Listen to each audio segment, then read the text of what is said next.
आला हजरत रहमतुल्लाह अलैह को एक शाह जी थे पीलीभीत के रहने वाले, उन्होंने जलसे पे मदऊ की, आप तशरीफ ले गए। हालांकि कम जाते थे, लिखने लिखाने के आदमी थे, पढ़ने पढ़ाने कम जाते थे, उन्होंने बुलाया तो तशरीफ ले गए। हमारे यहाँ तो अब टेलीफोन है ना जी, तो मिनट मिनट पे लोग पूछते हैं कहाँ पहुंच गए हो, कहाँ पहुंच गए हो, अब कहाँ आ गए।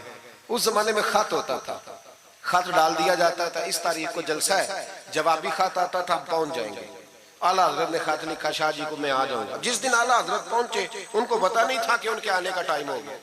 आला हजरत पहुंचे तो शाह साहब, शाह जी उनका लकब था बुजुर्गों का, वो शाह जी ना मुरीदनियों के बीच बैठे तवीज लिख रहे थे। आपको पता है मुरीदनियां ही ज्यादा नजराना देती हैं तवीज का, मुरीद तो पूरा पूरा देते हैं। तो वो तवीज लिख रहे थे, मुरीदनियां बैठी थी दाएं बाएं।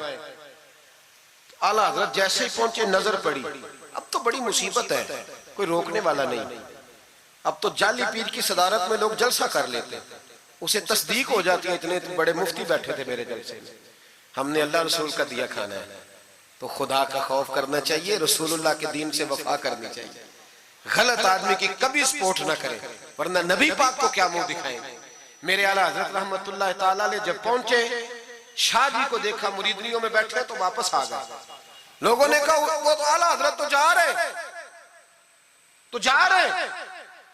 आला हजरत रहमतुल्लाह अलैह जा रहे थे, शाह जी को पता चला, वो दौड़े आए, आके कहा हुजूर लोग देख रहे हैं, कहां जा रहे थे? मैं वापस जा रहा हूं।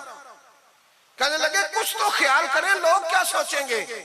आला हजरत के हाथ में छड़ी थी, जोर से जमीन पे मारी, फरमाया जो नबी पाक की शरीयत का ख्याल नहीं करता मैं उसका ख्याल करूं, जो शरीयत का ख्याल नहीं करता उसका ख्याल करूं। शरीयत का बस समझ लेंगे जुमला, जो शरीयत का ख्याल ना करे कभी उसका ख्याल, और जो शरीयत का ख्याल करे उसके पैरों में बैठे रहो, उसकी नौकरी करो, उसकी ड्यूटी करो, उसकी गुलामी करो, लाजमी करो। वो शाह जी ने एक दलील दी, कहने लगे हुजूर ये जो मुरीदनियां होती हैं ये बेटियों की तरह होती हैं। तो आला हजरत फरमाने लगे तरह ही होती हैं, बेटियां तो नहीं ना होती। और फिर दलील देखो, आला हजरत की दलील कितनी आला है। आला हजरत फरमाने लगे शाह जी, कुरान ने नबी पाक की अजवाज को मोमिनों की माएँ कहा है, वह अजवाजुहु उम्महातुहु, नबी की बीवियां तुम्हारी माएँ हैं। लेकिन फरमाया वही अम्मा हजरत उम्मे सलमा बैठी थी तो नाबीना से अभी आए थे, जिसको कुरान ने माँ कहा उसके सामने बेटा आया था। तो रसूल करीम सल्लल्लाहु अलैहि वसल्लम ने जनाबे उम्मे सलमा से कहा पर्दा करो। अर्ज की हुजूर वो तो नाबीना है। फरमाया तुम्हें तो नजर आ रहा है ना। फरमाया जिसको कुरान माँ कहे जब उससे पर्दा जरूरी है तो ये तो बेटियों की तरह है। शाह जी भी बड़े ज़रफ़ वाले आदमी थे, कहने लगे हुजूर हाथ करीब करे, मुझे समझ आ गई, आपके हाथ में तौबा करता हूँ, आज के बाद ये काम नहीं करूंगा। बड़े आदमी थे ना, मान गए। बड़ा आदमी मानता है, जो बुज़दिल होता है तो अपनी गलती पे डट जाता है। जब मान गए तो फिर आला हजरत भी तो आला थे ना, जब कहा ना मानता हूं तो फिर इमाम अहमद रजा भी झुके। और लोगों को पता तब चला जब आला हजरत ने शाह जी के पैर चूमने शुरू कर दिए।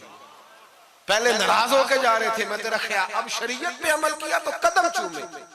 आला हजरत गुलाम थे सैयद, इतना इल्म पढ़ने के बावजूद एक पीर के मुरीद हुए। समझ आ रही है मेरी बात?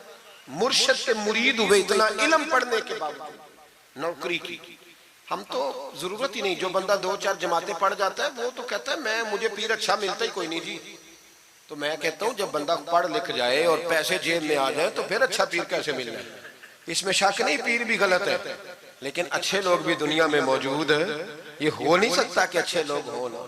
लेकिन हम किसी नेक आदमी की गुलामी करना पसंद नहीं करते, हम रश देखते हैं किधर ज्यादा है।